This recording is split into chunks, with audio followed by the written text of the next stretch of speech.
everyone! How are you doing today? I love how our chat is now just become a thing. It just starts going. And it's wonderful. I think we had our first chat starting up around 20 minutes beforehand. But we have some wonderful usuals in there, and we have some wonderful new names in there. So, hi everybody! Hi all the muselings! Thank you so much for joining me today. Today is going to be a terrain-based stream as opposed to the mini-painting streams.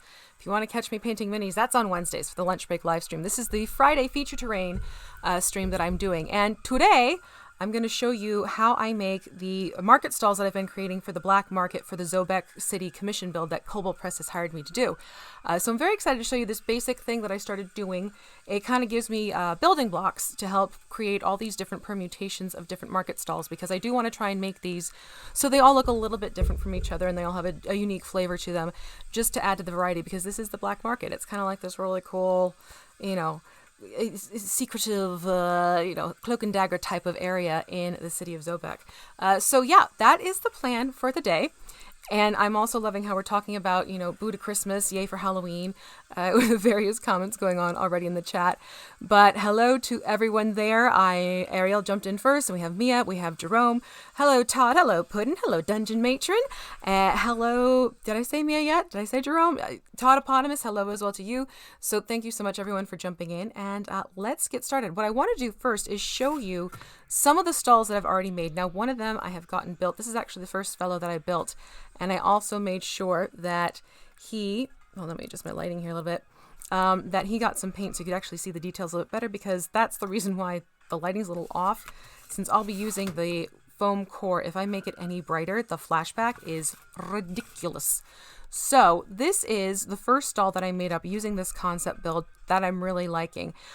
So it's basically just mostly foam core. I have some narrow wooden dowels. All of this you can get at Walmart or a local craft store, and as well as corrugated cardboard and some chipboard or cereal card box you can also use. So these are really the main ingredients, supplies to start making these. So this was the first one I created. I wanted something a little bit larger, and this is actually going to get covered by fabric, because if you do not know this, they do, for quilting purposes, they will sell squares of fabric. So you don't have to buy a huge long length of fabric, but you can buy squares of fabric like this. And if the music's too loud, let me know. I can adjust accordingly. So what I did is I was looking through this package, and I found that this particular one, again, this is also up on the website, thecraftingmuse.com. If you go to the Zobeck supply list, you'll be able to purchase this set of fabric. But I was looking through the pictures of this fabric, and I really liked how they all have this sort of market-like, colorful factor. So a lot of these awnings are going to be getting fabric put on top of them, which I will then basically reinforce using my Mod Podge Ultra. If this is not a project you're familiar with, get familiar with it, because this has become my new go-to. So what I'm going to do is put this on top of these awnings that are going to the stalls, and then I spray it down with this to help stiffen it up against there, and it actually is pretty darn helpful that way. So that's why you're going to see a lot of these stalls either have cardboard or exposed beams, because the fabric is going to be put on top of them. And the nice thing is, these are pretty much, it's 5 by 5, I believe, if I'm recalling correctly. So we have, yeah, so it's like 5.5-ish of the fabric size. So you're not buying this huge swath of fabric. It's all the same fabric. You actually get some great variety. And I just went through and I did my thing and looked through the various patterns that I thought would look best. So this is what's going on the top here. What I might do here is turn a lot of these into sort of like rolled up carpets or carpets. And have sort of like a magic carpet bender. We shall see. But that's what I am basically using for all of this, by the by. And one thing I want to do before we get started is, if you're in the Tabletop Crafters Guild group on Facebook, you may have noticed that one of our fellow crafting YouTube channels, Max DM, he has put up a great tutorial on market stalls as well. This is one of those things where the stalls have been on my list since early September. So I found it amusing that he also put out a video quite recently, and it's one of those things. I want to direct you over to his channel. Check it out. He makes some amazing pieces. Definitely worth getting a look over there. The link is in the description below, so click on that link and you can see how he too makes his his market stalls, and he has it set up as a craft tutorial as opposed to a live stream like what I am doing here. Hello, The Last Laugh. Hello, Polo. Hello, Trenton. And that's basically the game plan for today. So, like I said before, it's some basic pieces First thing you're going to want is your corrugated cardboard, and you're going to want to make sure you're working with the corrugation on the vertical. Reason for this is because of these lovely wooden dowels. So I picked up these wooden dowels, and a lot of it is for the support beam factor through here, as you can see. This is another variation, again, using the same concept. So you want to get these wooden dowels, and that's going to work out quite nicely. You can, actually. I did my... Oh, where did I put them? I did my fire markers, and I just took... I have so many of these bottles, it's not even funny. I took one of my bottles that was almost empty. I added in paint. I added in a little bit of water to thin it, and it sprayed onto them beautifully. It distributed the color lovely. So it's definitely a very handy product to have, for sure. There are still uses for standard Mod Podge when you want to do your primer base coat. I do recommend that. But it does come in quite handy. You can find it online on Amazon. I have yet to see it in the stores by me, but also where I am, it takes a long time for things to show up. So just keep that in mind. So basically the reason why you want to make sure you're working with your cardboard, corrugated cardboard with the corrugation on the vertical is because I found that you can actually stick these dowels in quite nicely because of that. And you'll see how this all comes into play. The other thing I started to do is I found it so much easier to work with a strip of something to get it about the size you want and keep working off of that to keep it more consistent in height. Now don't laugh. You know I am the one who will quickly grab something to use as my quick measurement. So what I did is I took one of my busted up nail files because this guy sits nicely at 1.5 inches. The other cool thing about this is because it has the sandpaper on it, it doesn't shift around as much as other things like a ruler would. So what I do is I basically just get this set up at the edge here. And then, where did my pen go? And then just taking a ballpoint, black ballpoint pen, I just pretty much mark off where I'm going to need to make that cut. And then I do sometimes freehand it, especially when it's like this, because I have found with this corrugated cardboard, it helps to do shallower sweeps to cut this. And right now, I am looking for my larger box cutter, which is off screen. 1 second. I will be right back.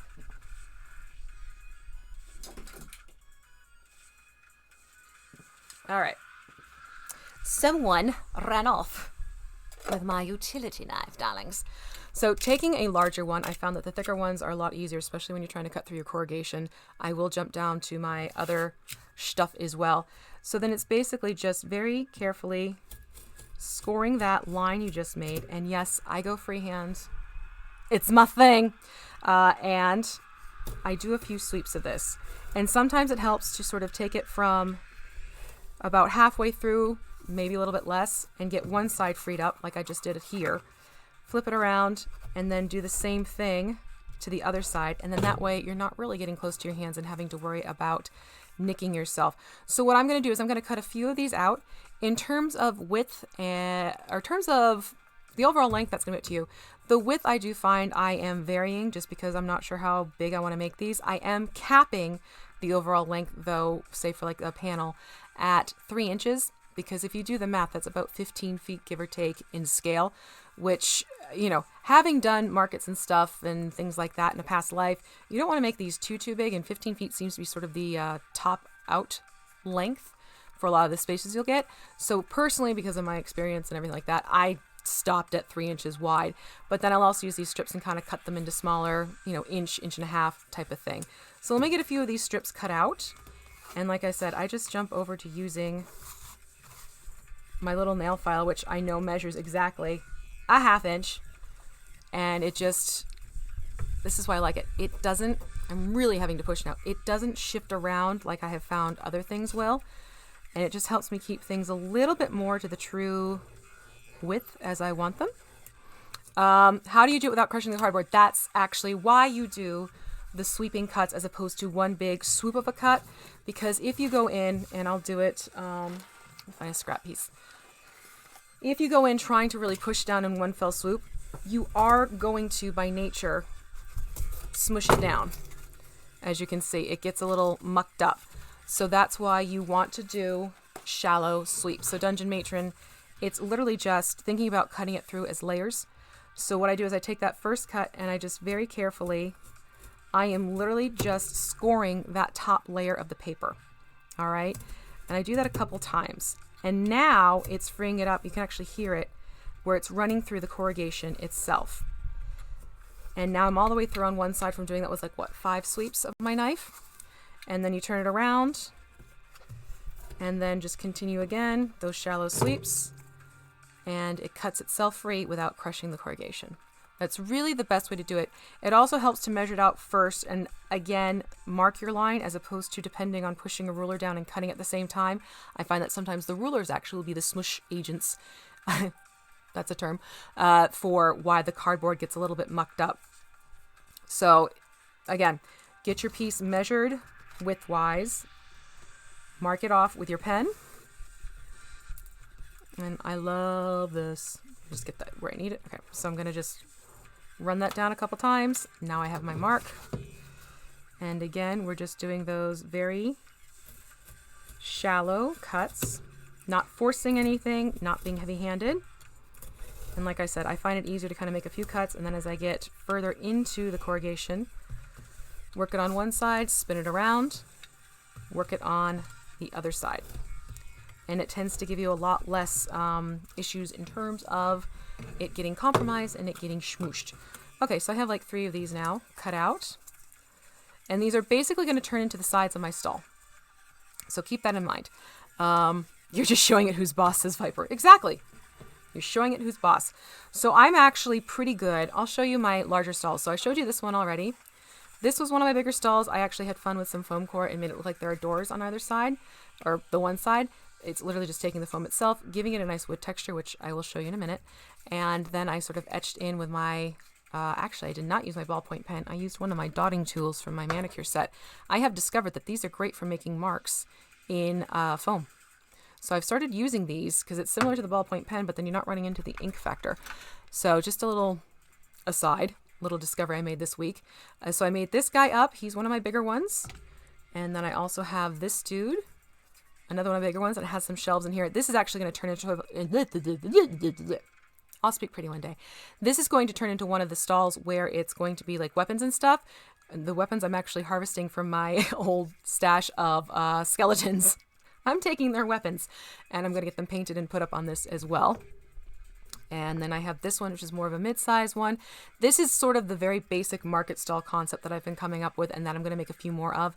So in this case, I did use the dowels. However, I have used the foam as well for a smaller one. So this is one of the medium sizes.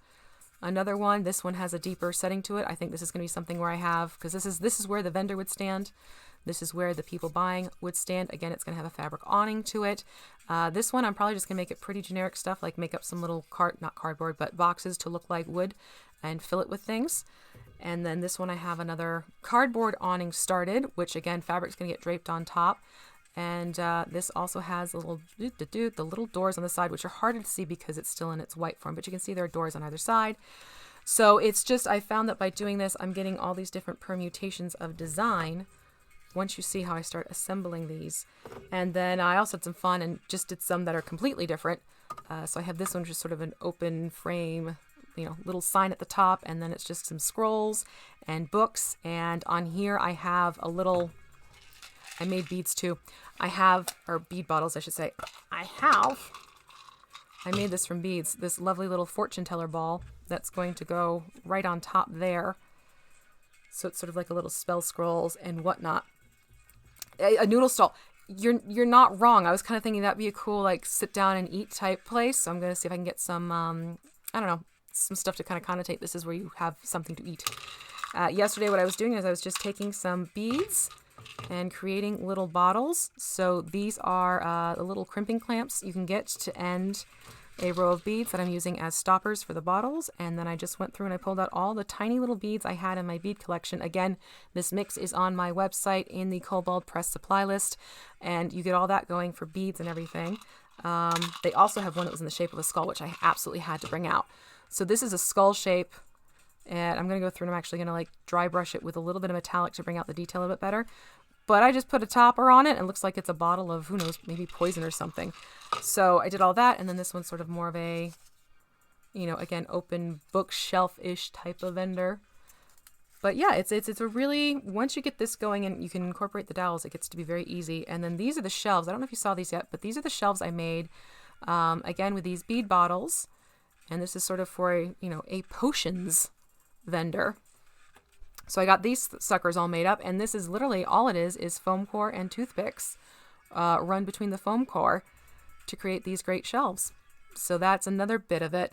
So it's just slowly coming together. This is, with that market, it's the place you go when you want to find the hard to find things kind of concept for the black market in Zobeck. So to get it started, basically, I just showed you, it's getting all of this cardboard cut out. Now, I know I do not want this to be 3 feet long. Like I just showed you all of my bigger stalls. Those are all pretty much spoken for. I actually want to get something that's more concise and consolidated.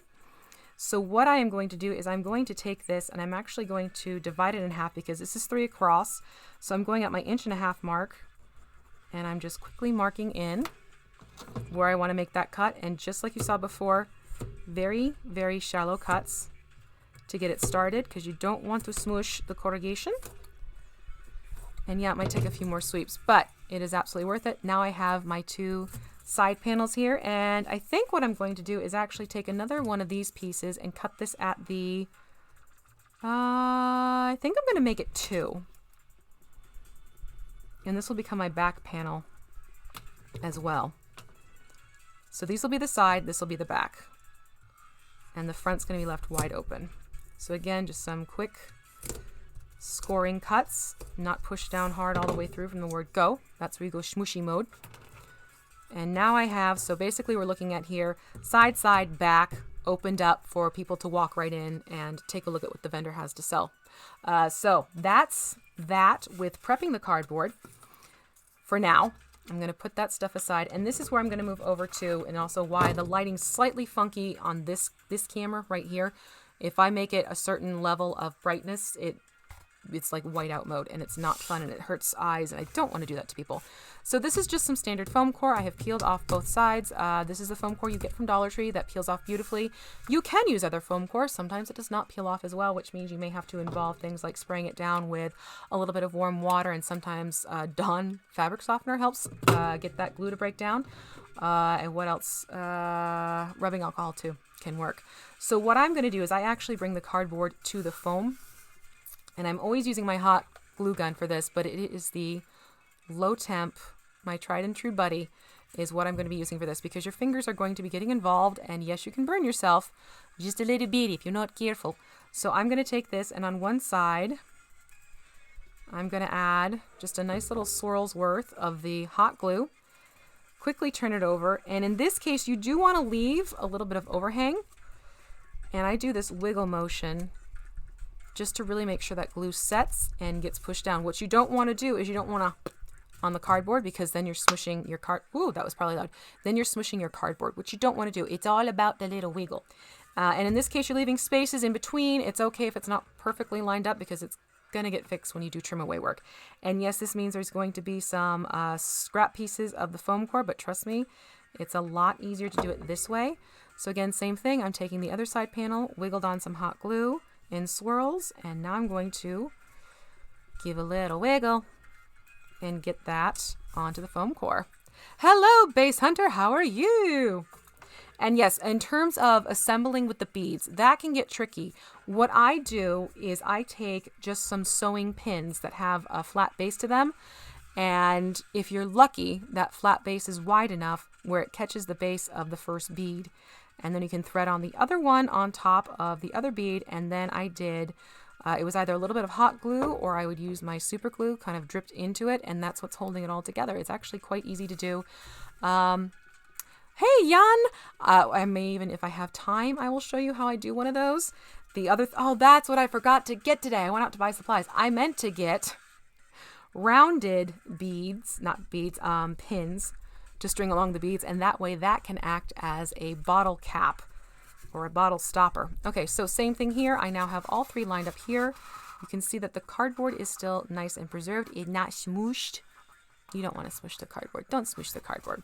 So that takes care of getting some of the cardboard on here already. And now what I'm going to do is I'm just going to go in with my utility knife, and I am going to keep it in frame, theoretically. And I'm just going to start trimming away the edges. And you just do that by running it alongside the edge of your cardboard, and it just starts to trim itself away. And I tend to cut it out one piece at a time. That's sort of my preference. The trickiest part is trying to keep your blade as upright as possible and not angling, because you'll hear me every so often like, angle it at about 45 degrees. In this case, you don't want to do the angling. You just want to trim it away. So it's running pretty nicely flush with the cardboard, as you can see right there. I still have to trim away the edges here. So let me get that done.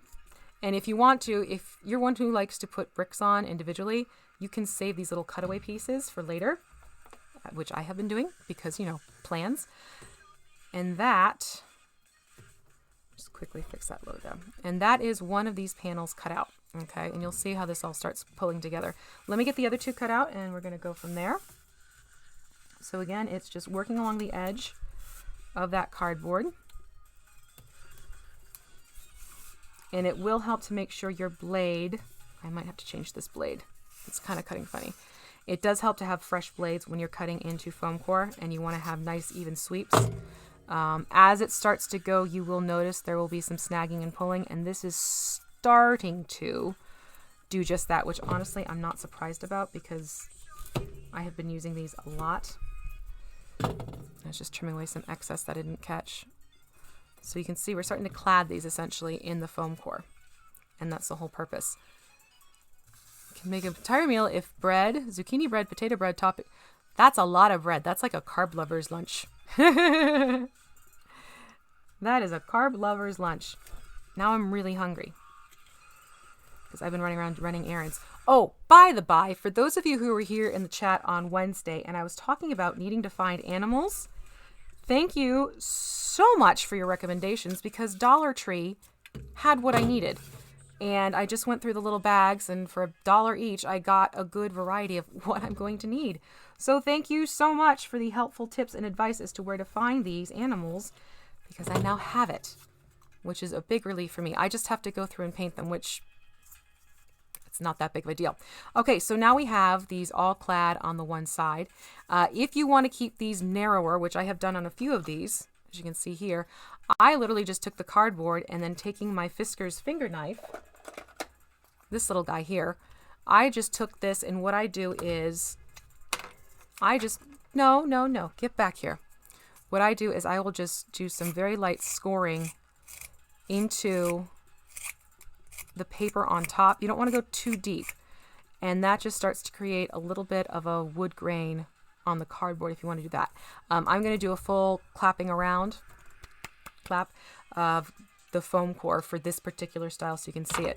So now that I have these all cut out, I'm going to go back over and do the other side.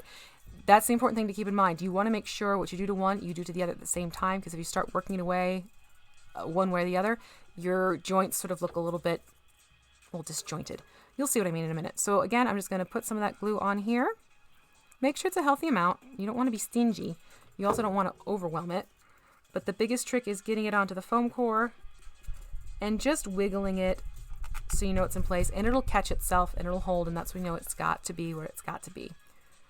I'm gonna do the same thing with a side panel. A little bit more down there. And just wiggle, wiggle, wiggle, wiggle. And it's on.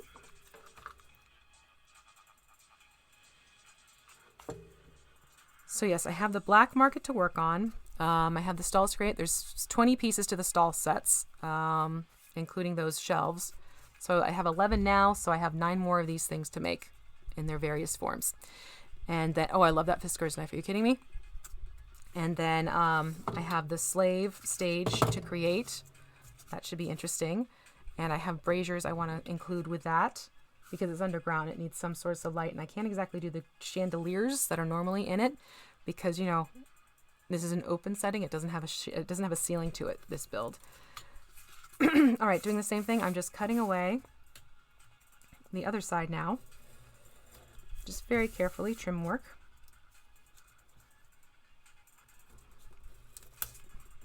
And I don't know why, but it seems like market stalls are definitely becoming a more popular build lately.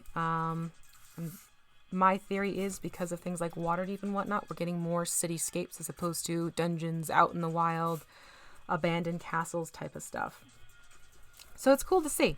I also have a feeling a lot of it's because we're getting some of these really great new independent tabletop RPGs coming in where they too have different settings and it just sort of changes it up a little bit.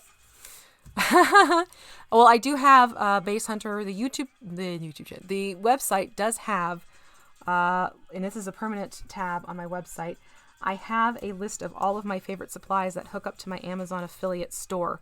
So you could always go there and check it out and you'll see all these things I recommend. Okay, yeah, I'm going to have to change this blade soon because it did exactly what I don't want it to. I mean, this is fine. It'll just look like older wood.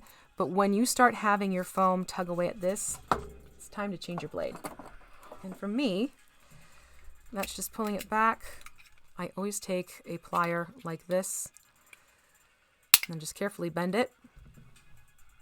And that goes into the garbage. So now I'll have a little bit of a sharper edge there that I need. Oh, that's so much better. See, now you get a nice clean cut again. So that's what you want to look out for. If your knife starts doing the jaggedy thing, you need to change out the layer of the blade. Why not just do the 3 layers of foam core? You're going to see why. There's a reason why there is this insert of the corrugated cardboard, because it becomes something quite helpful and utilitarian in the design of these stalls that I have going. So again, I'm going to just trim that away. See, da-da-da-dum. And I am saving these little bits of scrap that are coming off for, you know, little bricks.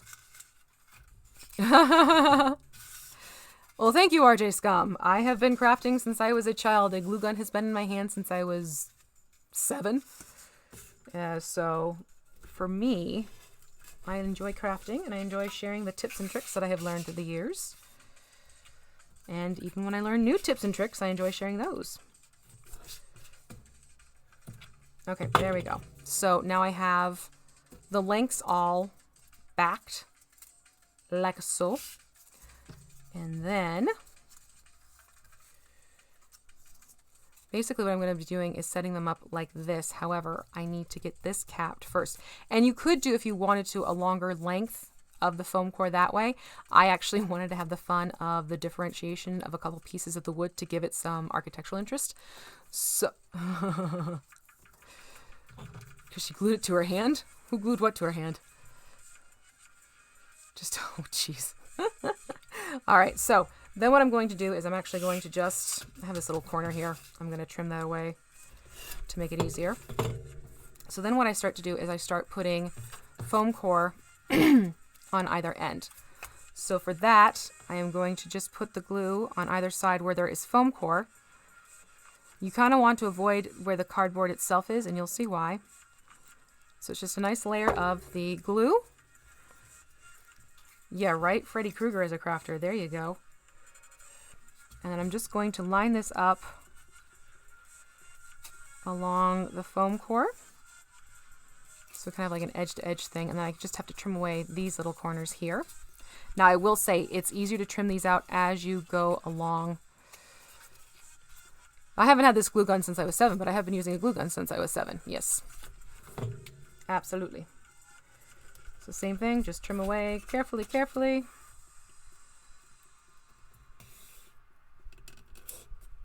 Yep. And that is because I got some glue on the edge. But now you can see that this gets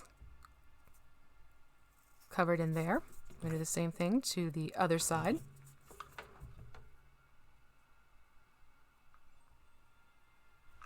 And in this case, it's just a very thin layer. You don't have to go too ham with the glue itself. And like I said, I try and get it so it's like measured up nicely on 2 sides, so I don't have to trim away the other 2 sides. Sometimes it doesn't work. Sometimes you have to trim it away like I did with the other method. But this is what I like to do. And then keep trimming it. So when you see this build, you'll see kind of how I start going with this concept. If you find you've gotten some hot glue gun on the foam, you will need to do some shallow sweeps like I just did here, because that will affect how it trims away. Okay, so this one is completely clad like I want it to. Let me do it to the other side as well. For the side piece, not for this piece, because by nature of putting the foam core on the other side here, it actually takes care of the back completely. So again, just a little bit where the foam core is on either side. Not too much is needed. Just measure it up there.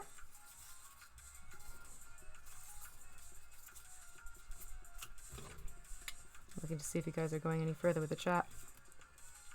And I'm just going to trim away. And again, trim away. So that gives me this side. Ta-da! And the last side that needs it.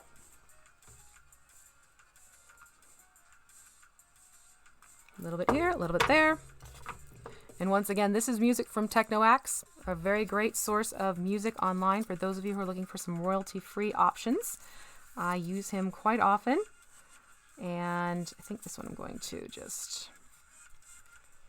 I'm going to have to trim away on one side. There's no way around it.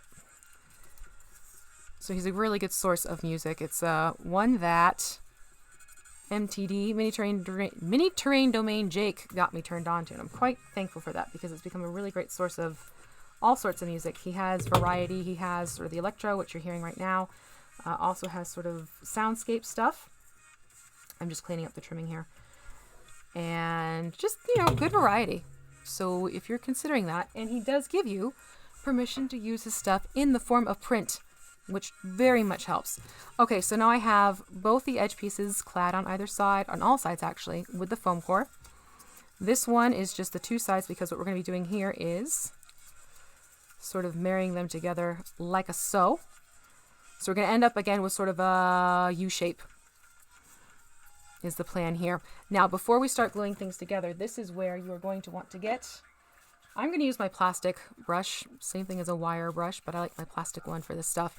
So taking my plastic brush, I am basically just going to go through and start adding wood grain to the foam. I find it helps to do this first beforehand and just have it so it wraps around.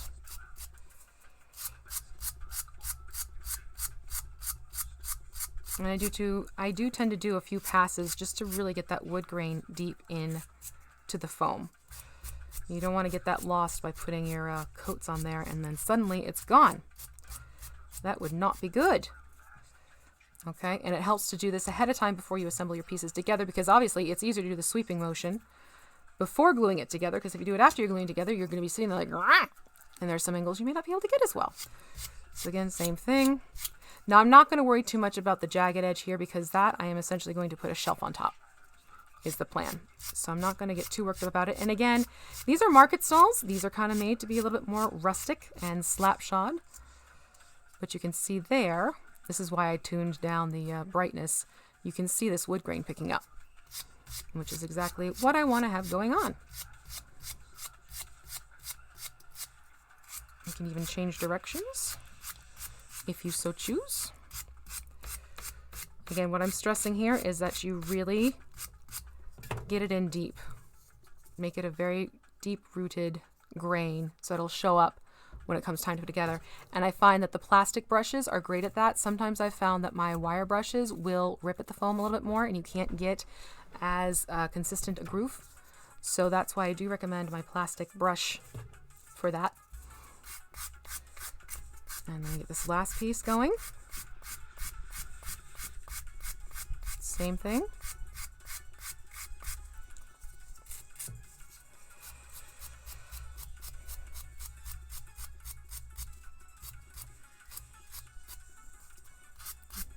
Couple more sides, and then I'll show you the next step here.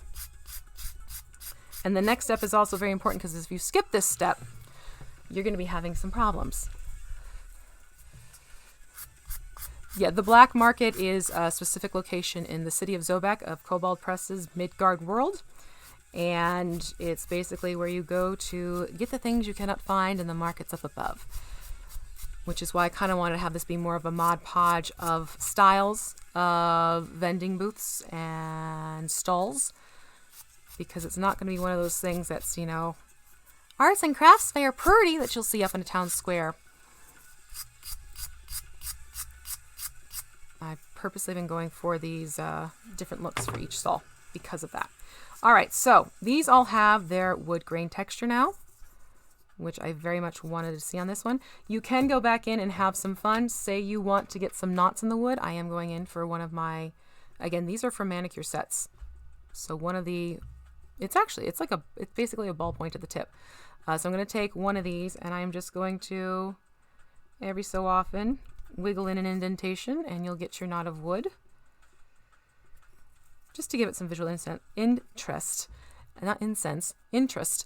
So that is something, and I do recommend you can actually use the smaller ones. This one has a finer nib at the top. So I'll go in and I'll add a couple of knots there. Yeah, maybe we'll put one right here. I sound like Bob Ross. We'll put a happy little knot over here. But this is sort of the thing that when you start incorporating things like knots of wood, it adds to that rustic build for these. Okay, so I've put in, did I put knots on this one yet? No, let's give this one some knots too. Knots landing. Hello, Francesco. Welcome. I'm gonna use one of the big one for one right there. Okay, so now what I'm going to do is I'm looking at which sides, looking for the sides that I like best in terms of flat, and you'll see why. All right, so this is how I want these orientation wise. And you'll find you're going to need to remove some little specks of whatever here and there. Used to have a store officially called the Black Market. Hey, you never know. So what I'm going to do here is I'm going to put the hot glue again, foam, like I did before. Again, nice thin layer. It doesn't have to be too thick, too big deal about it. And then, hello, Mixonovisky. Vixky. I'm getting there, I hope. And then just have it line up with, and this is where your mat comes in handy too, with the one side. And it's very important that you glue it so this is butting up against this guy. If you do it the reverse way, like this, you're going to have this mess going on, okay? You can do it that way. It's just you're going to want to wait to clad this until that's assembled. So let me get that to the other side. And this gets the basic form going for my stall. Yeah, I want to use that side. So again, get it to meet. And then I put it down on the map just to kind of help me get it as, I mean, you can't get it as perfectly squared if you're going to make yourself nuts. Let's put it that way. So I do it as best I can. And now I have the base structure for my next stall. And here comes the next thing you're going to need. I have some very thin chipboard here. You can also use cereal box cardboard if you so choose. Let me move that out of the way. And let me place him up there so he doesn't fall on my lap. That would be bad.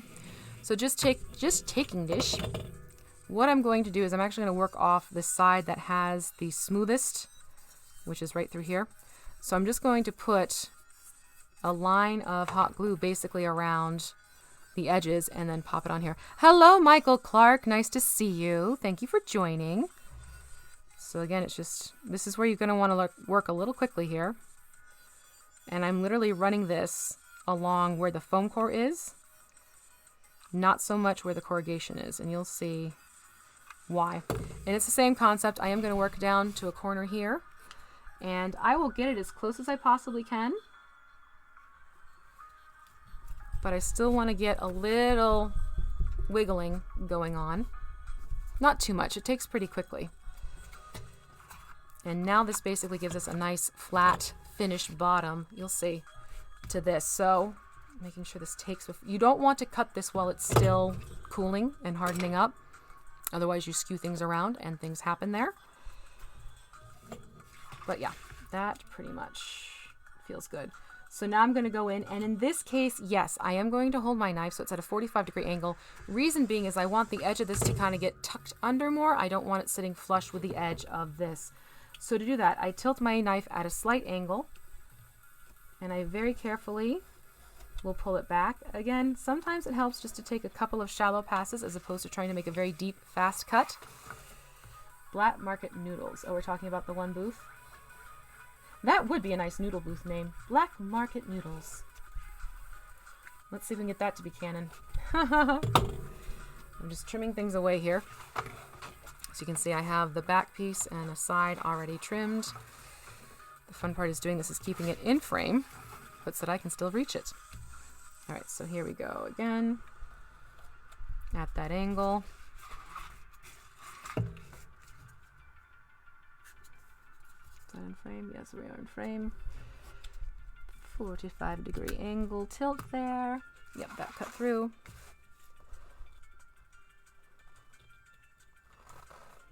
So this is something you will see me being a busy bee for the next couple of months with it. That is for sure. And if you have a little bit pull off, that's okay. Don't worry. That will work its way into it. And let me get the other side here.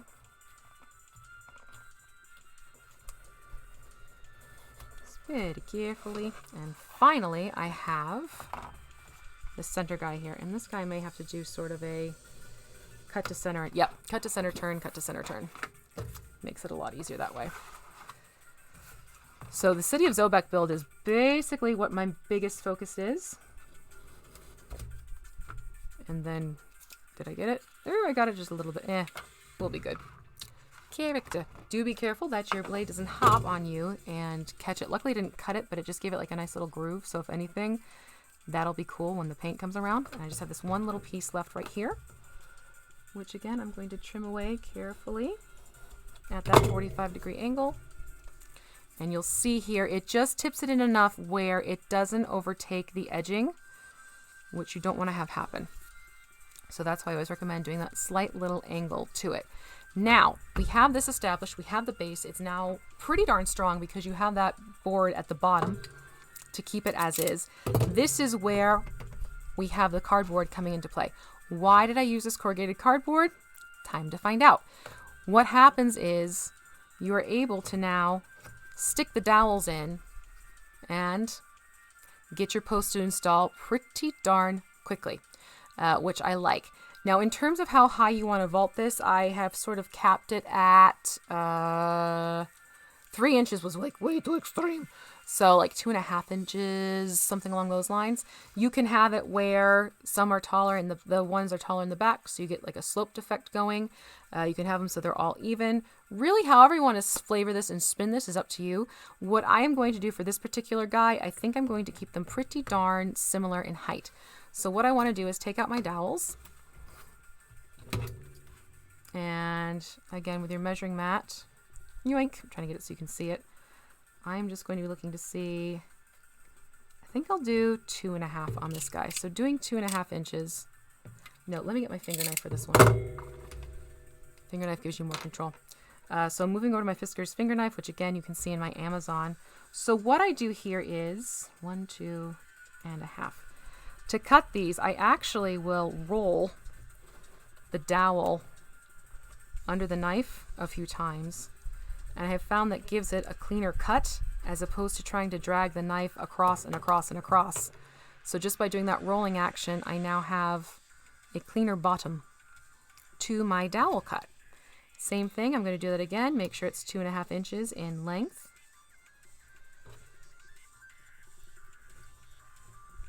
And I know I probably should put that over my finger, but I'm just rolling it a little bit and then pushing down. And now I have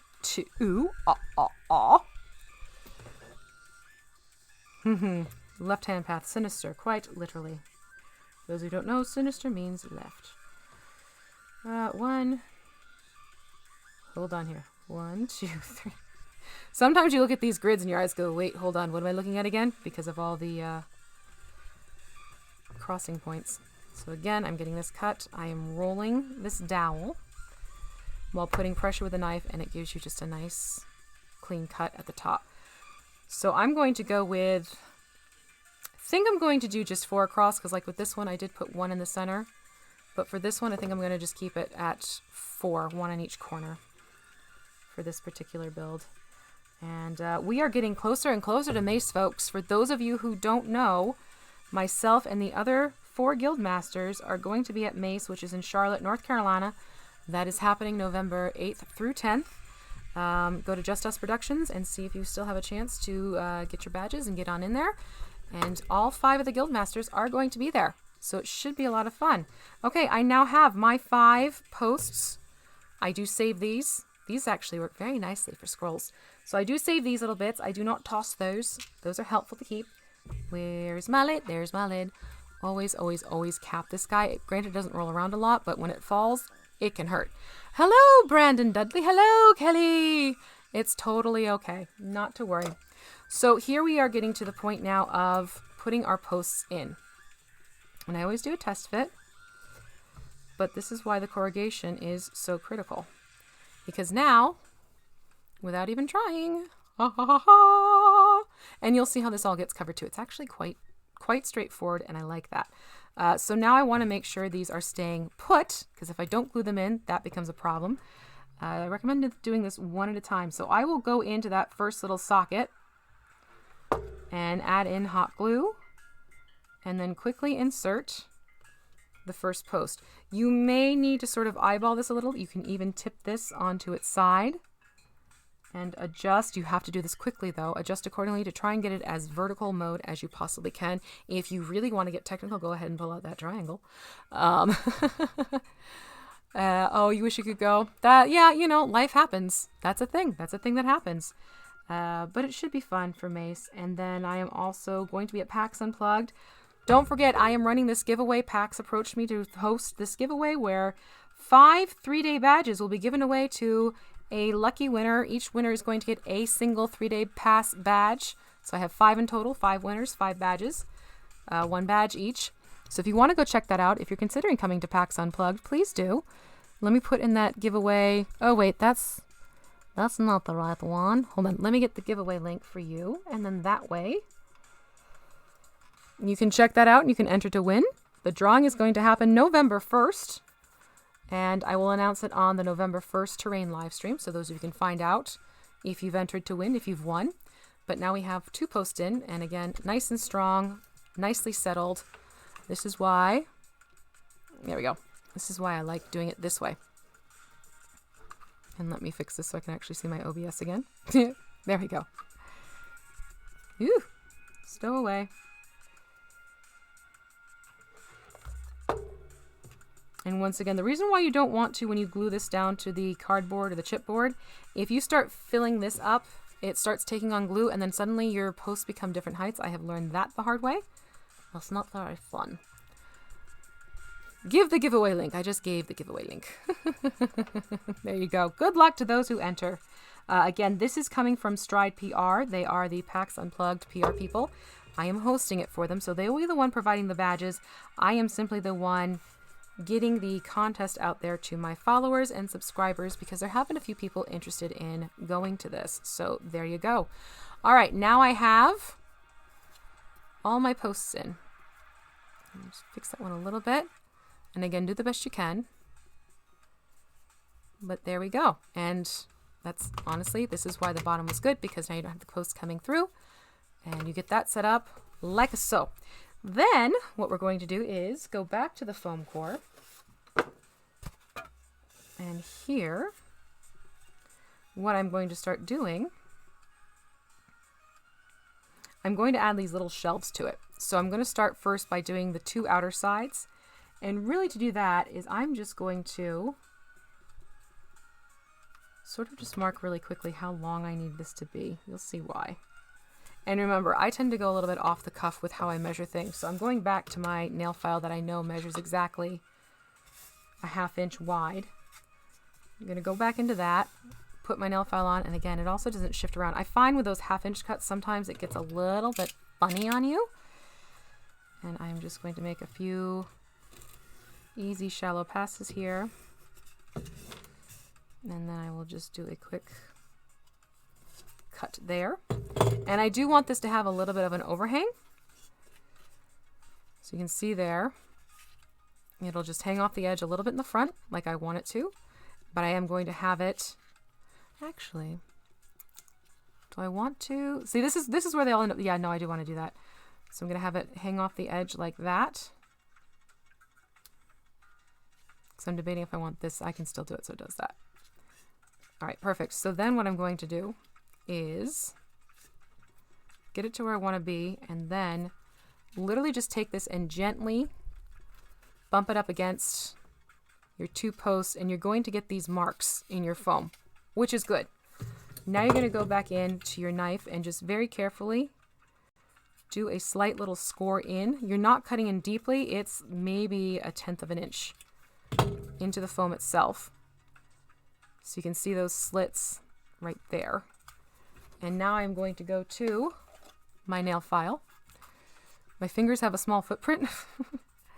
So now I'm going to just take the nail file, not going in too deep. I don't want this to go all the way through. I want this to go in enough so that it'll basically wrap around those posts. So that's probably, let's say, it's a midpoint. If you look at this on, like, it's hard to show. If you're looking at this where I have the ruler set up, you're basically taking this to your ruler and putting in the 1/2 inch mark, and you're taking literally that 2/10 of an inch mark mode, if you want to get very technical. But this is more my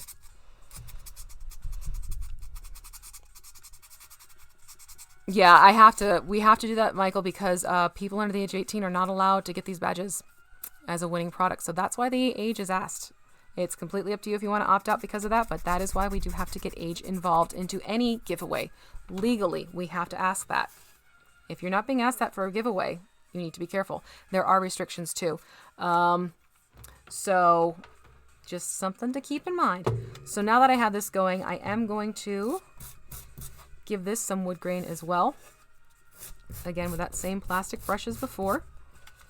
Get both sides, like so. And then along the one edge and the 2 side pieces. Do make sure you are holding on to where you've made that slit mark before you start doing this. You might actually snap one of the ends. And then before attaching, you want to make sure you're doing your test fit. Flip it over because that's not the right way. Test fit it on, and you'll see it takes in and it'll cover those up. So now that I know that that fits, I'm going to add hot glue around the edges, and you can also put, now you can put a little bit onto the corrugated cardboard as well. Now it's okay. And then this is just going to slide into place once you get it around. And then you're just going to want to make sure you put a little bit of pressure down so that it'll take nicely.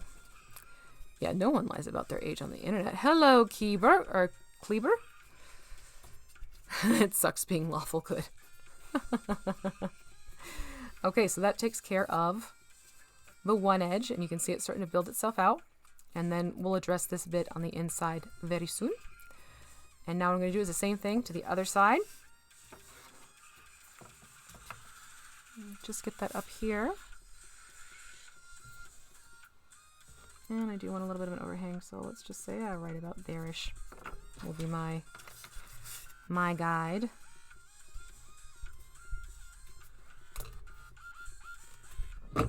Oop, just knocked over my glue gun.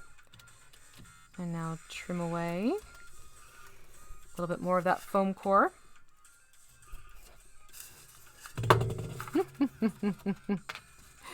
You don't have to lie about your age. Yeah, some people just don't like giving out that information. Again, that's completely fine. It's just legally, it's something that has to be obtained for gambling laws. For keeping on the up and up kosher. So same thing as I did before. I'm lining this up where I need it to be. Gently pressing against. Making my slit marks. Going back to my metal file. And basically just, filing away some of the foam to open up a spot for those posts is really the most important part.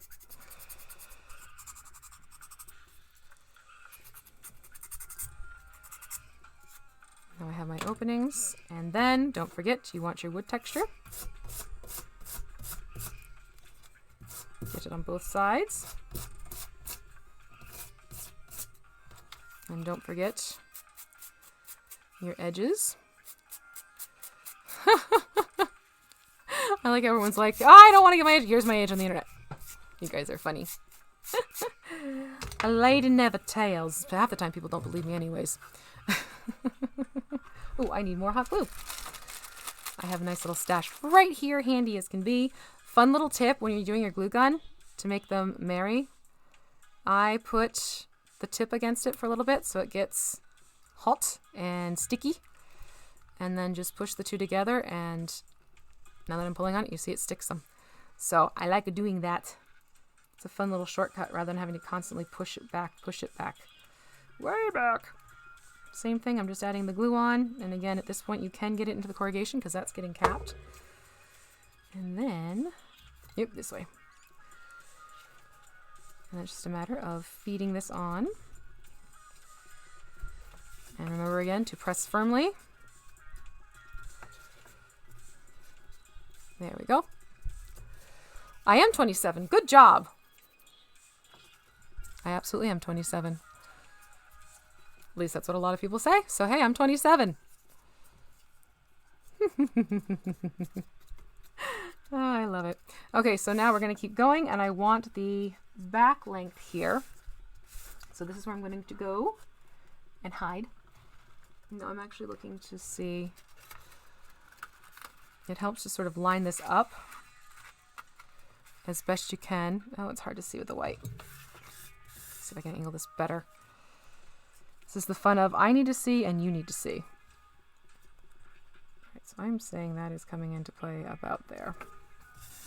All right, so I have marked where, oops, as I headbutt the camera.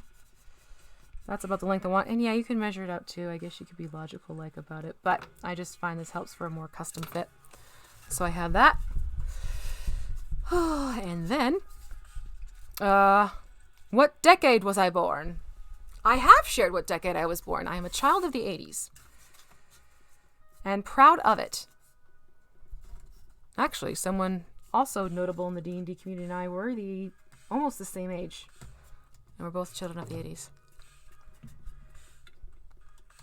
I just enjoy hearing what people think I am age-wise, and when they find out, their face is going, what? Or if I start talking about the kids and they start doing the math, they're like, wait a minute. Oh, thank you, Clever. That's very sweet. So again, I'm going to trim that away. So I have this all trimmed out again. And this time, I'm not worrying about so much having this fit in perfectly. Yeah, this happens sometimes. So it's much easier to have play left here. Oh, that really did get off. Hold on. One moment, please. So I'm going to my thumbnail, just make a little there and about mark as to where I want it to be. Trim that. And now, there we go. Now it fits in. There we go. Okay, so that's going to be the back cap. And I'm going to put texture on the top and on two of the sides here. So top, put you there. Top and side, side. This is going to be married against the others. You don't have to worry about texture there. And obviously the base you don't have to worry about because that's getting glued as well. 80s is the best decade ever. Best music, are you kidding me? I will so get lost on my YouTube music and just be listening to 80s pop and ballads and all of that stuff. Which 80s? He was a lovely gentleman, I will say that. Quite talented. I really like the way he thought outside the box on many different things there, Todd. And again, I'm just using this. You saw me do it before. It's again with that wire, not with the plastic brush. And this is strictly build today, folks. I won't be showing you the painting part. But I did want to show you how these are getting assembled because people are seeing some of them here and there and they want to know. I'm going to go and put the glue on. Don't worry about these side pieces. We are going to address those. They have not been forgotten. Nor are they gone. All right, making sure you're keeping your textured side up. Put this cap on. And you see it meets nicely on the edges here. Meets nicely on the back through here, which you want to have. Eccolo. I think my favorite century was the 1600s, perhaps. That's just it. You don't know if I'm Fae or not still. There's been that debate. Is she even human? All right, what I'm going to do now is I'm going to cut out another strip of this foam. I'm using my good old trick.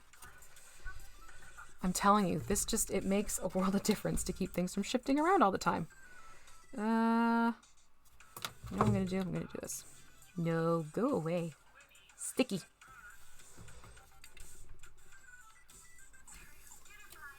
Shallow pass. Shallow pass. There we go. Ta-da.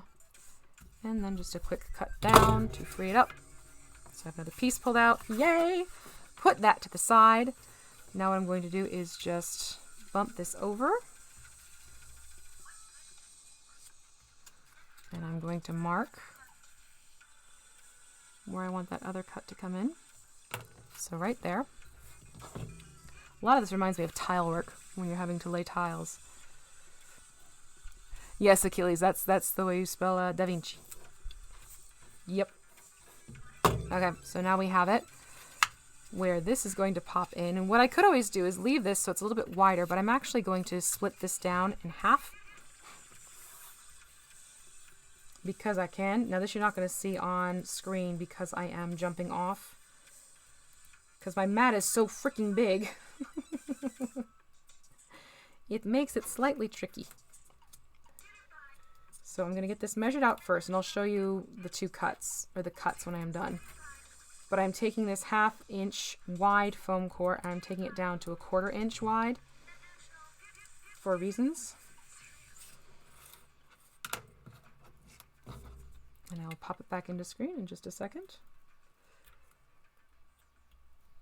Because I need to keep it on this one section of my cutting mat, which is a heck of a lot harder to share with you. Okay, so now I have this. So I have my two little 1/4 inches. Okay. And I should have added texture to this beforehand. It's a little bit easier that way, but carefully add in that wood grain. And in this case, you only need it top, side, and a little bit on the front. Oh god, you guys are too funny. Assassin's Creed game. I'm going to just put now this is important, I'm going to put a bead of hot glue, but I'm also going to make sure that this bead works itself both on the upper portion of the one little bit and on the base. And now I'm going to just merge this little bit up against, and you'll see that gives us a little bit of a lip on the other side too, which I like. And now we just have to do the same on the other side. Again, make sure you get that bead of hot glue to go both on the base as well as onto the side of the foam core, so that when we stick this fellow in, oh, I didn't texturize him. Woo, we gotta be quick with this one. Quick, quick, quick, like a bunny. And again, we will get this installed like so.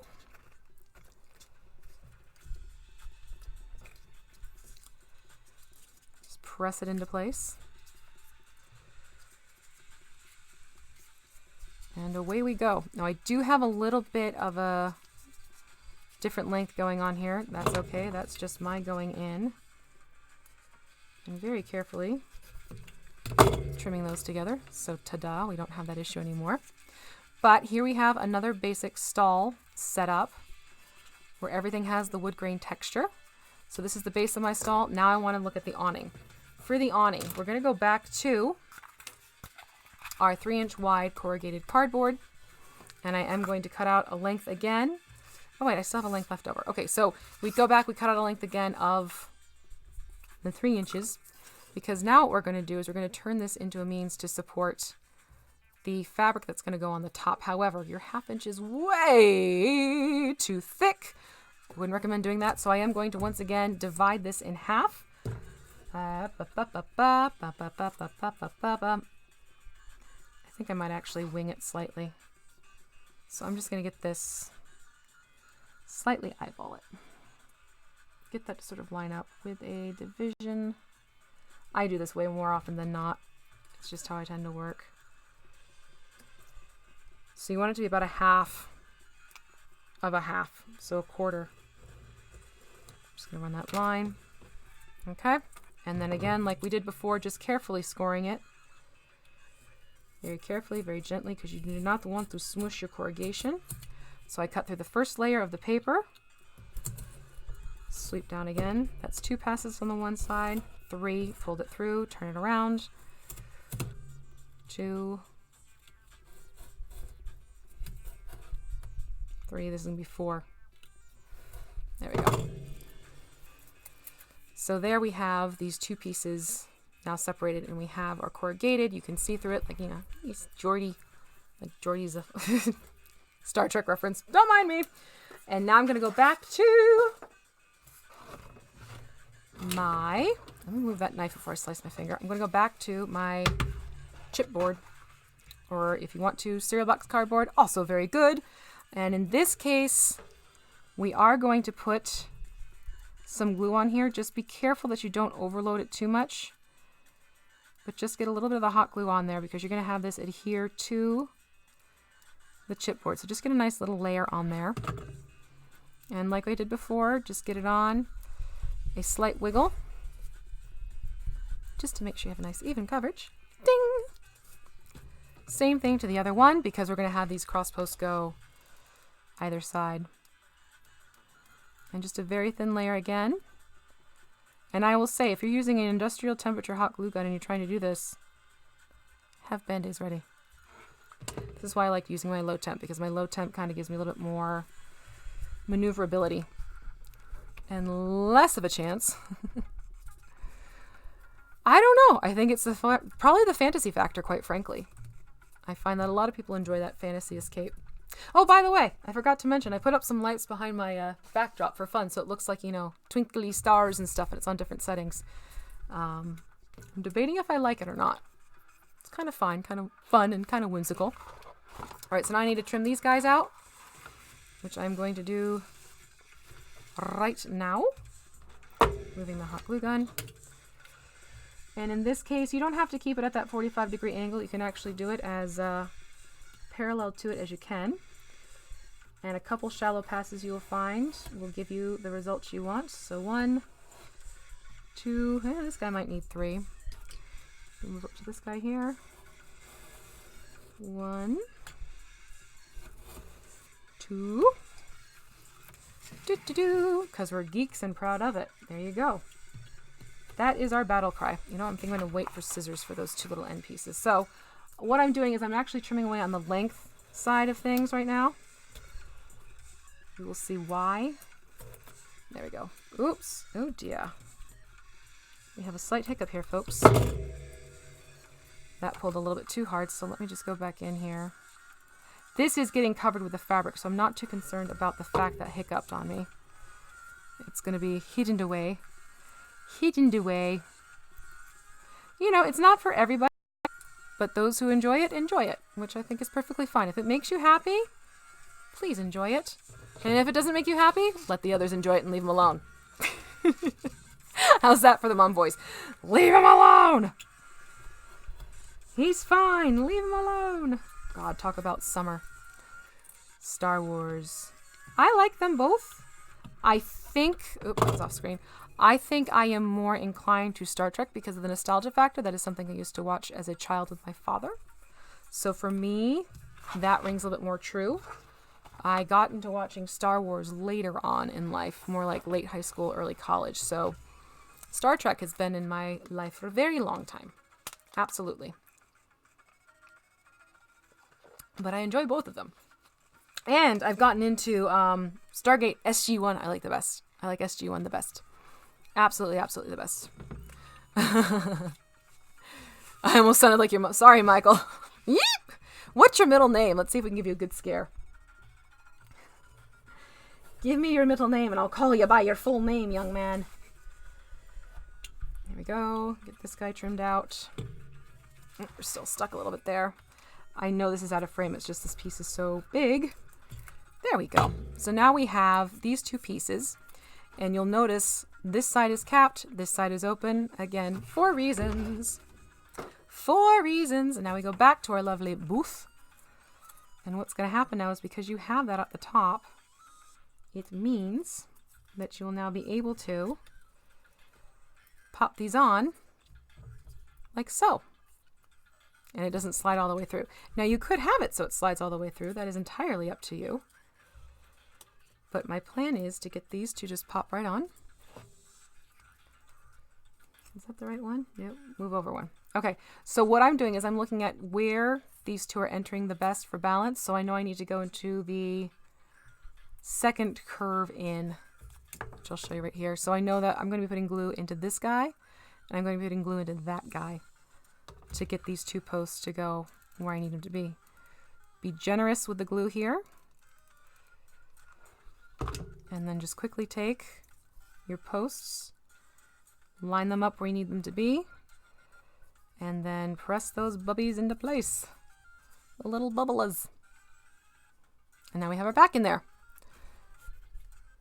Use the foam. Oh, I always use the foam.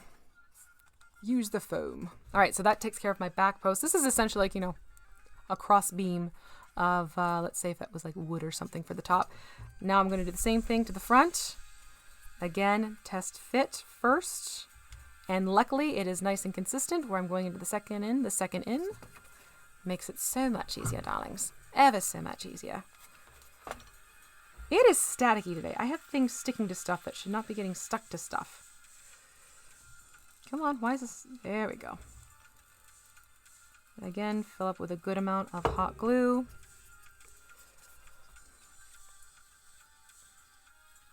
Slide it in. Gently press down. And now you just want that to cool for you, but you see you have these two cross beams going, which is of great help. Do do do.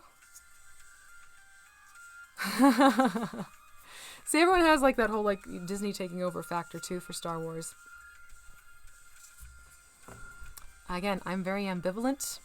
I don't get as caught up in movie series and TV series and blah. That's technical. Blah, it's technical. It doesn't get me as amped up. I don't know. There's not a good word for that I want to use. Okay, so what I want to do is I also want to do two little cross pieces here. Actually, I might do... I'm thinking.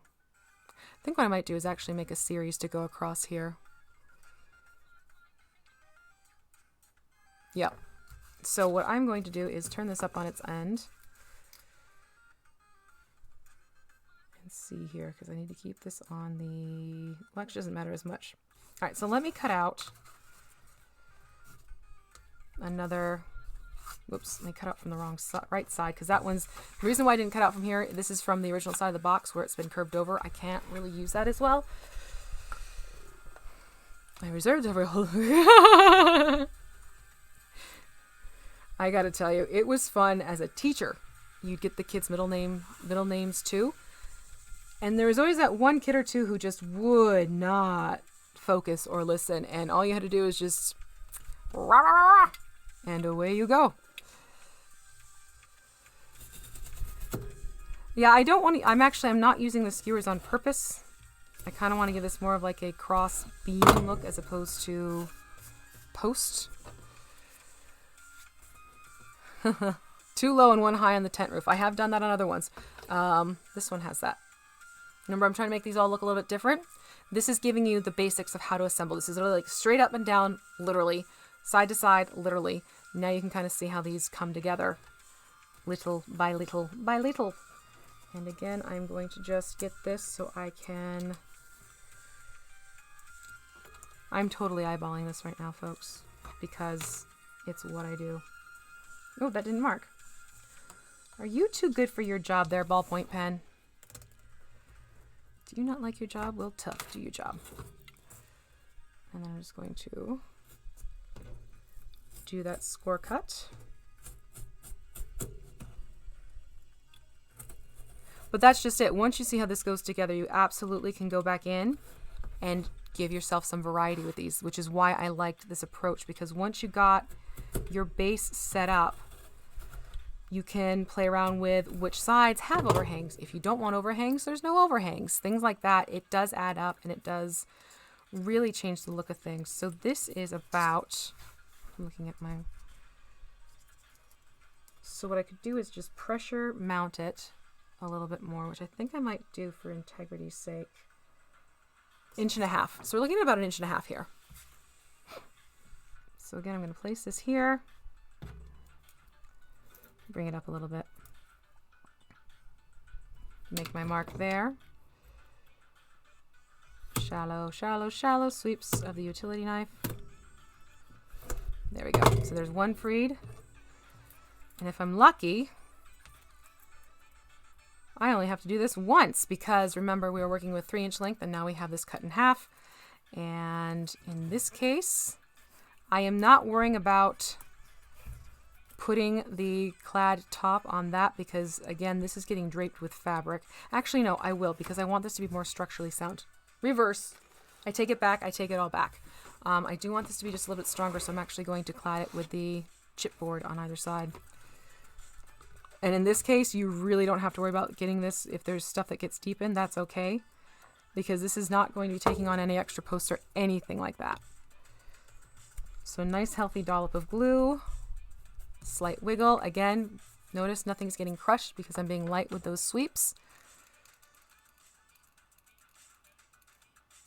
Same thing with the next piece. Just get it in there and wiggle, wiggle. Whoop, not that much. There we go. Wiggle it around a little bit. Did you take or is that not even enough? This one I might actually have to add more to it, believe it or not. You know what's funny? Everyone comments about my nails. I thank my grandmother for my nails. She always had gorgeous nails and she's this little Italian nonna. She cooked 3 meals a day, chopping, rinsing. Like her nails were just always gorgeous. So I've lucked out with nice strong nails. Half the time I'm like, oh, I'll get a manicure, and then I look at my nails, I'm like, nah, we're good. All right, I'm gonna trim these guys out now.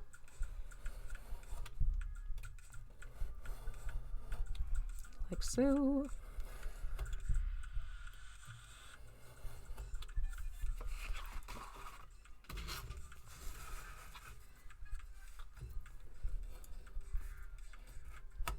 Okay, there's one free. Why are you not free? I see. Need a little bit of extra cut there. So we're almost done with trimming things away. Oh, there we go. And then you know what I'm going to do? That's going to be a pain in the butt. I'm just going to trim that away. I'm just going to use my scissors and quick snip. Quick snip. Ta-da! No, put it back where it belongs. Bad Beast Sci-Fi. Oh, we're talking about like MSTK 3000 type of stuff. Used to watch that all the time. I haven't gotten into like the more modern one that came out with Felicia Day and I forget who else, but it was hysterical, the one that I caught. I just don't have the time. I wish. I absolutely wish. Because the thing is, I'll watch those and I get distracted because I'm listening to what they're saying and then I'm not crafting like I need to be. All right, so hydrate. Hydrate, lovelies. Don't forget to hydrate. So I think with this one, yep, I'm going to, just to kind of give it a little bit more structural strength, I'm just going to go in and just every couple of curvatures put in some of that hot glue. A little cheat. Yeah, I used to watch MST 3K all the time when I was a babysitter. That was like my jam in the evenings. See, I can't do, don't laugh. I am not good with horror films like Scream. Nope. Saw, hell no. I'm almost too visual for my own good. And those types of shows and movies, they freak me out. And those of you who know well enough, they know that I am not a zombie person. I don't do well with zombies. I can do it theater of the mind as encounters. Totally fine with that. If it's like a physical zombie you're showing me, I get uncomfortable to the point like there are tears in my eyes. That's how much I don't like zombies. Yeah, that's just me. Okay, so the glue is still cooling on this one. I don't want to do that quite yet because it's going to start spilling out. But we're actually getting close to done on just a basic format. And like we've been talking about, there are ways to adjust this to make it different. There are ways to have the setup slightly different. So you could even have it so the shelves dip in more. You can have it longer. You can put shelving up through here if you want to as well. This is more of a very basic stall setup. I'll probably make another one that's even smaller and not as wide apart, more like that type of a width in the back. But play around with the heights of your posts. You know, some can be, so it's tipped and you get that nice slight angle. But for now, I'm showing you the very basic pulled together look of this. And how are we doing? Yeah, that's nice, and that's where I want it to be. So I'm going to put some hot glue in either end here. Make sure that's nicely coated. Again, either end. And now I'm going to work quickly and get this to line up with the edges here. And it does help to give it a slightly bigger cut, because then you have the tension working with you as well, which is helpful. So that's one side.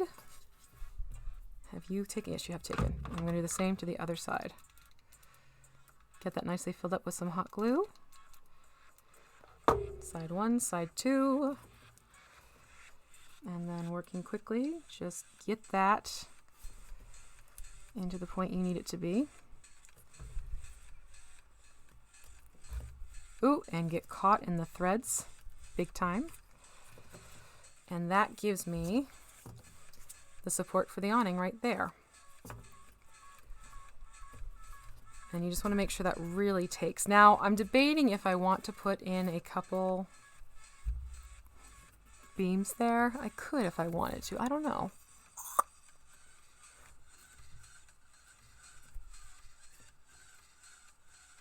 No, I think I'm going to have it so it actually kind of bows down with the fabric is the plan for this one. Again, because I'm looking for sort of different takes on a similar concept. So here is another market stall pulled together. So this is the design work I came up with for my own stalls. It's one of those things where I'm able to adjust and accommodate different looks based upon really how I'm feeling at that moment as I'm assembling these together. I mean, this was a similar concept, except the interior is mostly corrugated cardboard, and then I clapboard around the foam. And same thing with the top, and I just put on things. Remember how I said those dowels are handy for scrolls? Those are all of those little dowels that I cut up, so it looks like when I paint it up, it'll be scrolls. And these are just some books I made with foam core. Again, and then we have like sort of a little sign on the top. But it's really just kind of change it up a little each time you go to put these together, and you'll get these really unique looking stalls. And again, that cardboard in the middle makes all of the work with the posts so much easier and very secure, which is another thing that I really liked. If it's a matter of you want to add extra weight to these, by all means, before you start putting this on the bottom, you could go through and put little nails into the corrugations as well. So just some little extra tips for you, for those of you looking for different ways of doing it. But this is my basic market stall build. All right, we're looking at the build, we're not looking at the paint. Oh no, I've made little things already. I'll show you these shelves, Michael. So this is the shelves that I finished, sort of the open market shelving. So just using various beads of styles, different styles and whatnot, I managed to make some bottles, some plates, and things like that. So no, I will be making things to go in there. I also picked up today from Walmart for sort of like a more fruit. Yeah, these are those shelves. Where I just had it. There we go. These are the shelves, Kelly, that I posted on Facebook. That's the bigger one. So there's that one. There's the two other ones over there. But like I went to Walmart and I picked these up today because these I can just put into sort of like a little box and then almost make it look like fruit in the basket, which I thought would be fun. Pretty much just look around and you can find different things that you can transform. I also picked up this stuff. Let me get this out of the way so you can see it better. I also picked this stuff up because it's giving me 3 different things I can work with here. I can take all of these leaves and stuff and turn them into folded over, and now I have what looks like sort of like leather that's been folded on itself, so I can have a leather worker. And I can take these again to make it look like more fruit, and I can also take these palm frond or these fern fronds and put them together, glue them together, and I can have it look like different plants. So there can be sort of like an herbalist there as well. It's just really looking around and seeing the different things you can find. Your silk flowers are quite handy. I find the plastic-based silk flowers are far more durable and they pick up paints lovely. I picked these guys up because I thought, hey, this could very easily, like, hey, there is one singular plant that can be used. So I can do like this. I have this idea for a hanging baskets type of place. But yeah, that's, there are ways to add some variety and some interest and all that loveliness to each of theirs. I mean, these are the extra bottles I had left over, so they're going to appear on different booths as well. It was super easy to do the crystal ball. I'm like, why am I blanking on this one? It is just a milky white bead on top of a flat bead, and it turned into, let me read you your fortune. And I had these cool square beads that have turned into square bottles now. They're skull beads, so this is sort of like a poison bottle, which I have fun with. Yeah, so it's just playing around. I mean, I've had, these are bead spacers right here, but if you pop it on top of a more narrow bead, you get sort of an elongated neck bottle, which was a lot of fun. And it's just playing around, really. A lot of it is playing around and just having fun with it. So this is what's got things going for my black market. I'm trying to remember which part of the city I'm in. I was in different parts of the city lately. So this is what I've got going for my black market build with the different stalls and everything and how they're going to get decorated. Like I said, this one is going to turn into the weapons one. So like I plan on having a whole bunch of shields lined up here, here, here. And then I want to have it so like there's swords and axes and stuff, like maybe across here and maybe something hanging from the top. So I just have different plans on how they're all going to get decorated and taken care of. This guy is definitely going to be getting more of these like potion bottles and whatnot. But yeah, that's where things are going with this. So I now have officially 12 of these, which means 6 more of the, of a variety of, I think I might do a couple more like this, but without the fence, not the fence, the sign. That's what I want. All right, Todd, thank you so much for joining us. And thank you everyone for sticking around with me and seeing how this gets pulled together. So hopefully, if you're looking to make some market stalls, this might be a method you find very helpful for yourself. Don't forget to check out the description below and check out Max DM Crafting. He too has a really lovely tutorial. It's a tutorial setup, so it's not an hour and a half of my talking to you. But do check him out as well if you want a different way of approaching how to build these things. And I will see you Sunday night over on Kobold Press's Twitch channel, where I will be DMing my campaign based on the Tales of the Old Margrave. That is called The Last Heir, and I have some fantastic players in there who always keep me on my toes. And I have no idea what they're going to be doing with these onion people. Yes, they have caught these onion people. Going to be interesting. And then you can see me again Wednesday here for painting a mini. And we are painting that troll pink based on our conversation from Wednesday. And again, you will find me Thursday nights over on Mini Terrain Domain as Cantriel, one of the players for the Dawnbringers. We are right now exploring Saltmarsh. And then finally, you will see me again next Friday. Oh, actually, we get busy next week. Next Friday, I have another terrain stream happening. And then in the evening, I'm over on Nerdarchy for our once-a-month game. Our new RPG Crate campaign is kicking into gear, so you can join us over there at 8 p.m. Eastern Time. And then Saturday, I am on the 7 o'clock slot. I am not sure what the game is. I know I'm a player. I don't know who I'm playing, but it's going to be over on Unmade Gaming on Twitch as well for a great fundraiser. So that's my week next week. That's kind of busy. But I will see you all on the flip side. I'm going to share more of this stuff as it gets built up. And until then, have a lovely weekend. Be good to yourselves. Be good to each other. And I will see you on the flip side of social media. So bye-bye, everyone. And I'll talk to you soon. Later.